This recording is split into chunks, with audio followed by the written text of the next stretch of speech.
Vamos conversar hoje com Rolf Santiago. Ele é advogado, assessor jurídico do PROCON de Mato Grosso. Ele esteve recentemente aqui na TV Universidade conversando sobre planos de turismo, né? Sobre pacotes de turismo. Pacotes de turismo. E agora vamos falar sobre direitos do consumidor relacionados ao caso de dano elétrico em equipamentos. Rolf, é um prazer tê-lo aqui conosco mais uma vez no Repórter Mato Grosso. Eu comprei um eletrodoméstico, aí tem uma oscilação de energia, ele pifou. Eu choro ou tenho alguma esperança de que aquele dano seja sanado? Primeiramente, eu agradeço a oportunidade de estar aqui mais uma vez e respondendo essa pergunta, não, você não precisa chorar, existe uma solução jurídica para o caso.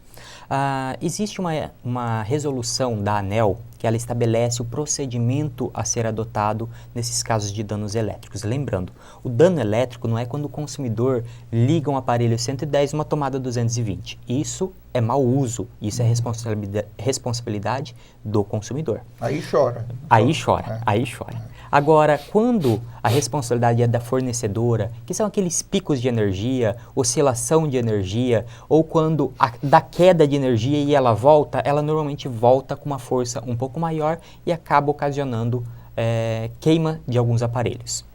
E ninguém vai ter em casa estabilizadores para tudo não, quanto é e na equipamento, maioria né? das vezes isso acontece à noite, a gente está dormindo, não consegue sair tirando tudo da tomada, ou o consumidor às vezes não está em casa, ele não consegue evitar uma coisa dessa.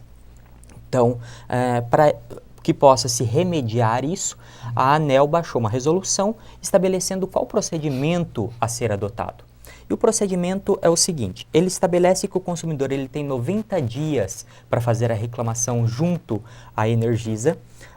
Esses 90 dias é a contar do efeito do evento danoso. Então, quando aconteceu o problema, quando teve a queda de energia, dali para frente o consumidor tem 90 dias. Da reclamação do consumidor, a Energisa ela passa a ter 10 dias para resolver o problema.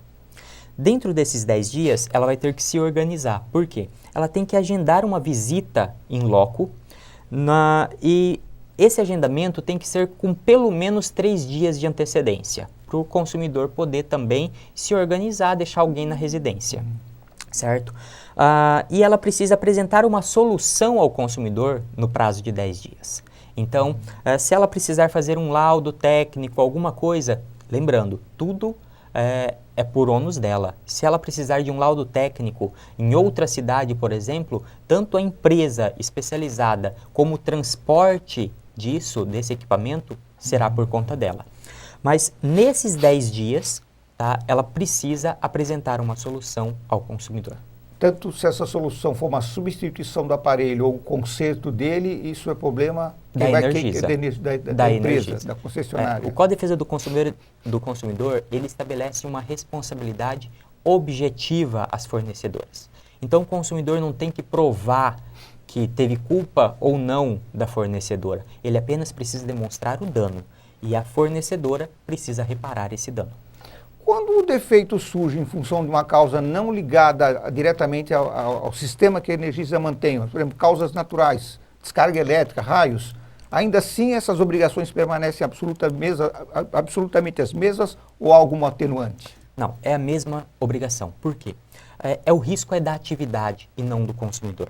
Se a Energisa mexe com energia, ela precisa oferecer esse serviço com segurança ao consumidor. Então, ela que vai criar meios de evitar esse dano, ou seja, de fazer com que essa energia chegue de forma segura, sem ocasionar danos aos equipamentos e, às vezes, até mesmo ao consumidor. Você disse que tem 90 dias para fazer essa reclamação. Vamos supor uma pessoa mal intencionada deixe para reclamar no último dia no último dia.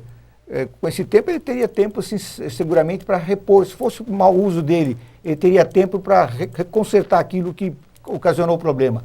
Isso é possível ou nessa visita técnica isso é esclarecido?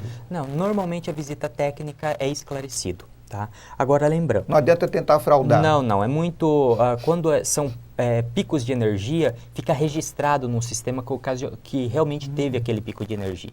Então, não adianta você querer colocar um equipamento que você colocou na tomada errada e falar que foi pico de energia. Agora, infelizmente, a gente sabe que alguns consumidores mal intencionados acabam aproveitando da queima de um aparelho por pico de energia e colocam outro que já estava queimado no meio. E isso, infelizmente, a gente sabe que acontece, mas a gente não pode punir uma grande maioria em função de alguns mal intencionados. Você falou aí do prazo para se fazer a reclamação, do prazo para fazer os laudos, só que uma coisa é eu ficar tantos dias sem uma TV, tantos dias sem um micro-ondas, mas sem uma geladeira, por exemplo, complica. O prazo é sempre o mesmo? Infelizmente é. Existe um projeto de se criar uma lista dos produtos de primeira necessidade, que seriam geladeira, micro-ondas, fogão, ar-condicionado, que são aqueles itens... Cuiabá é um item super exatamente, básico, né? São os itens básicos, o dia a dia do consumidor. Mas isso é na época ainda da nossa presidente Dilma, e isso infelizmente chegou até a presidência e não saiu. Então a esperança é que, quem sabe, até a próxima eleição a gente consiga criar essa lista de primeiras necessidades, onde ela terá um tratamento diferenciado, prioritário. Vamos supor que o consumidor tenha ficado irritado com a queima e ele não queira conserto ou troca, ele prefira ser ressarcido. Isso é possível ou não? Não, na verdade, a Energisa ela tem a obrigação de reparar o dano. Então, como ela vai fazer a reparação do dano, aí a responsabilidade é dela. Ela precisa entregar aquele aparelho funcionando. Se ela verificar que acaba ficando mais oneroso consertar aquele, ela pode optar por pagar outro, de indenizar o consumidor. Mas a escolha é da Energisa nesse caso. Vamos supor que, em vez de uma única casa, esse problema tenha acontecido em várias residências.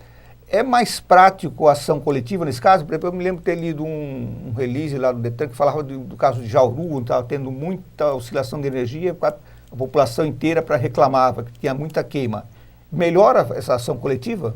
Bom, só uma observação, não foi no Detran, foi no Procon. No Procon, isso. Desculpe. Mas, com certeza, quando acontecem esses casos, ele não acontece um caso isolado, ele acontece numa região. Então, várias casas são atingidas. Agora, essas reclamações, elas são feitas primeiramente diretamente à Energisa. Então, quando ela é feita diretamente à Energisa, ela é feita de forma individual. Caso não seja atendida essa reclamação, aí sim os consumidores podem procurar outros meios, que seria o Procon e até mesmo o Judiciário. Tanto no Procon como no Judiciário, aconselho que, se toda uma coletividade foi atingida e toda uma coletividade não teve o seu caso atendido pela Energisa, eles procurem juntos. Com certeza dará mais força para aquele processo, seja na esfera administrativa, seja na esfera judicial. É totalmente possível. A gente está chegando no finalzinho dessa entrevista. Eu estava com o Detran na cabeça, que eu estava redigindo algo antes do Detran, antes dessa entrevista. Quem quiser procurar o Procon, quais são os locais, quais são os meios para se fazer a reclamação? Bom, lembrando, o consumidor ele não precisa provar que é dono daquele aparelho que sofreu dano. Apenas provar que ele é titular daquela unidade consumidora que sofreu o dano. Então, levando uma conta de energia para mostrar que ele é titular, levando o aparelho ou foto dos aparelhos ou as informações de quais aparelhos foram danificados, tá? Ele deve levar isso tudo anotado, se possível levar alguma foto, alguma coisa para demonstrar, tá? E documentos pessoais. Isso é mais do que suficiente tanto na esfera administrativa como na esfera judicial. Na esfera administrativa, é junto aos PROCONs. Os PROCONs, você tem o PROCON sede, que seria ali na Avenida do CPA. Nós temos também no Ganha Tempo, na Praça Ipiranga. Temos na Assembleia Legislativa uma unidade e temos ali em Várzea Grande, dentro do shopping. Online não é possível fazer essa reclamação? A Energisa ela ainda não está no consumidor.gov. Mas assim que ela estiver no consumidor.gov, será possível fazer essa reclamação também online. Agora, lembrando, essa reclamação, embora ela não seja registrada online, ela vai tramitar online. Então, o consumidor ele terá, através da CIP eletrônica, uma resposta no prazo de até 10 dias, o que também é bastante rápido. E se não vier essa resposta no prazo, PROCON de novo? PROCON de novo. Aí se converte numa reclamação mesmo, se agenda uma audiência e faz mais uma tentativa de solucionar o caso numa mesa redonda onde pode se discutir a situação.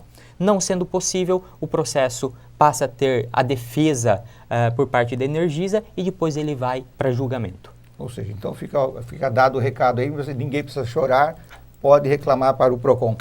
Rolf, muito obrigado pelas informações. Eu que agradeço a oportunidade. Ok. Voltamos daqui a pouco com outras notícias.